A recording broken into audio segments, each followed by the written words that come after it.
Terus itu pemahaman juga. Aku nggak boleh pertama kali itu mana? Milan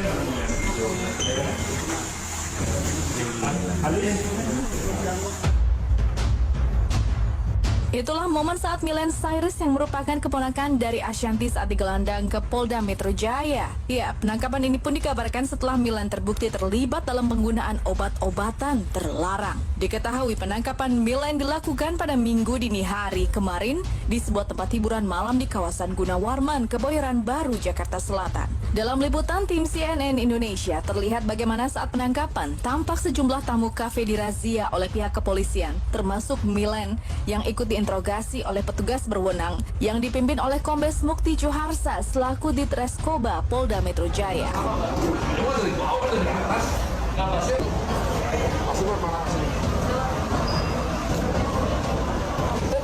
Dari mana? Tahu? Iya, namanya yang memberitahu Anda dan siapa? Milen tertangkap basah. Ia dinyatakan positif menggunakan narkotika melalui hasil tes urin. Ya, Milen positif mengkonsumsi zat psikotropika jenis benzodiazepin atau psikotropika golongan 2-4 yang biasa digunakan untuk mengatasi gangguan kejiwaan. Ya, Milan udah cek urin, Milan. Udah cek urin. Iya mas, nggak boleh itu dari BNS.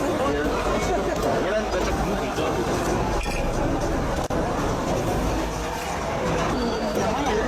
Ini.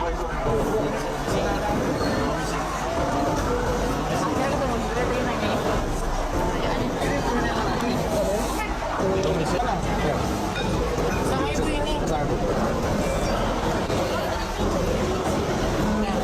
Oke. Yang tesnya aja deh. Oh, dua-duanya.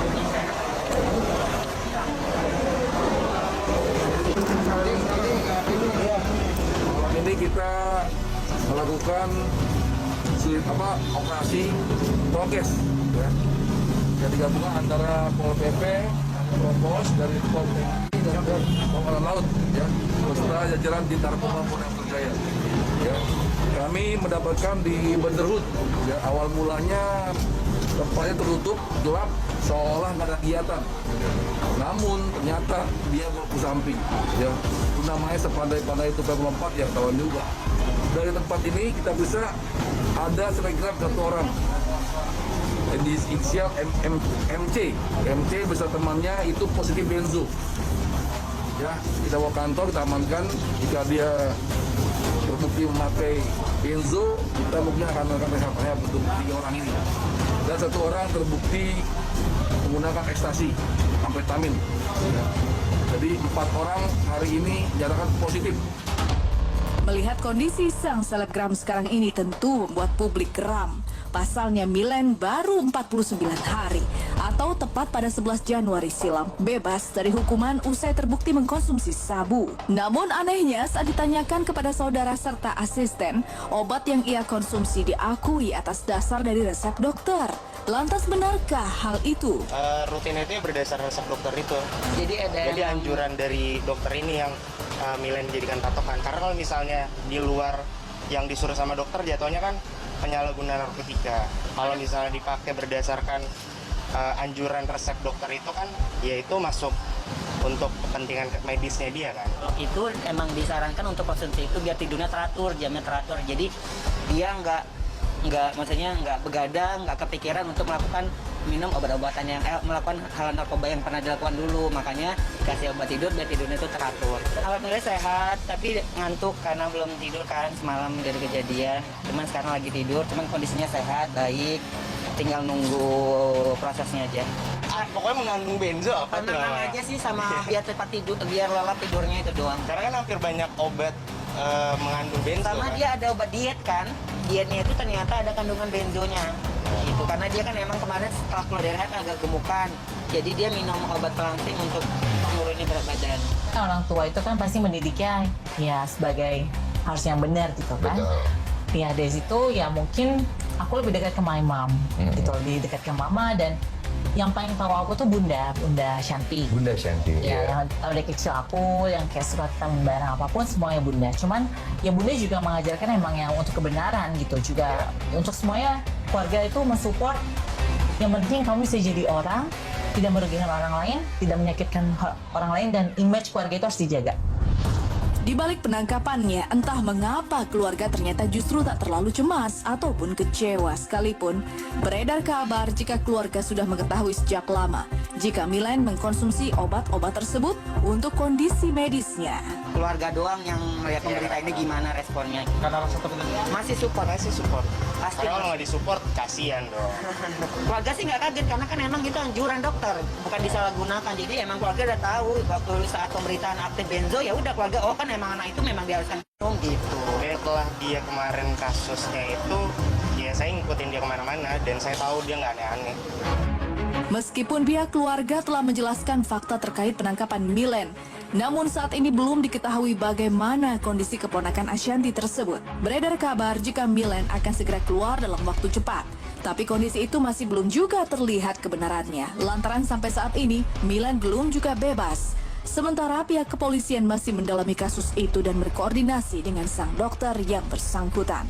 Terlepas dari hal itu, sangat disayangkan memang atas tertangkapnya Milen untuk kedua kalinya.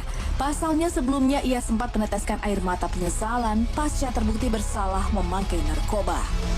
Assalamualaikum warahmatullahi wabarakatuh. Teman-teman media, saya sangat meminta maaf untuk keluarga saya, mama, dan adik saya, dan keluarga besar saya, dan teman-teman yang saya berikan. Terima kasih kepada Bapak Kapolres, Pak Kasih, dan Pak Deni, Pak Bot, dan semua tim. Saya salah, saya memakan. Saya agak sering alkohol dan saya mau kayak barang itu saya salah banget. Pokoknya untuk semuanya jangan ditiru. Pokoknya jauhin narkoba. Terima kasih Mas. Ya, mungkin itu Mas ya. Terima kasih. Terakhir sejak kapan sih dia? Terakhir sejak kapan kemarin? Ya, baru 3-4 kali beberapa bulan ini.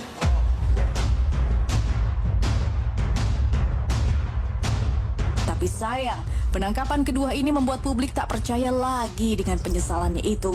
Apalagi kejadian ini pun membuat Ashanti pihak yang selalu diseret dalam sensasi Milen. Namun Ashanti dalam setiap kesempatan selalu berupaya memberikan nasihat kepada Milen. Tapi sekarang cuma yang kita bisa pesan apa ya Kak? Udah jangan yang jalanin hidup yang baik, jalanin hidup yang benar.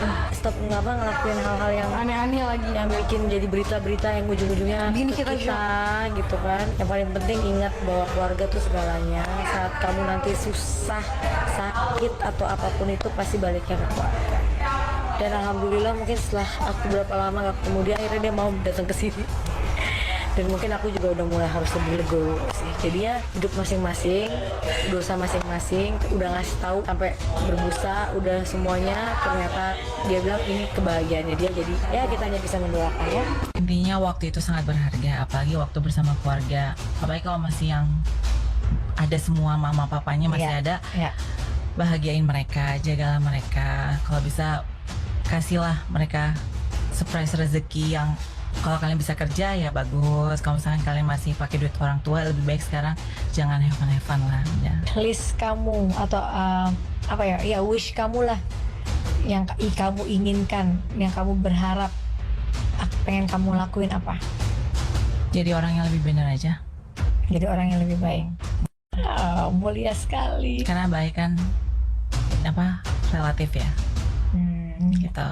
Jadi hanya pengen menjadi orang yang lebih baik.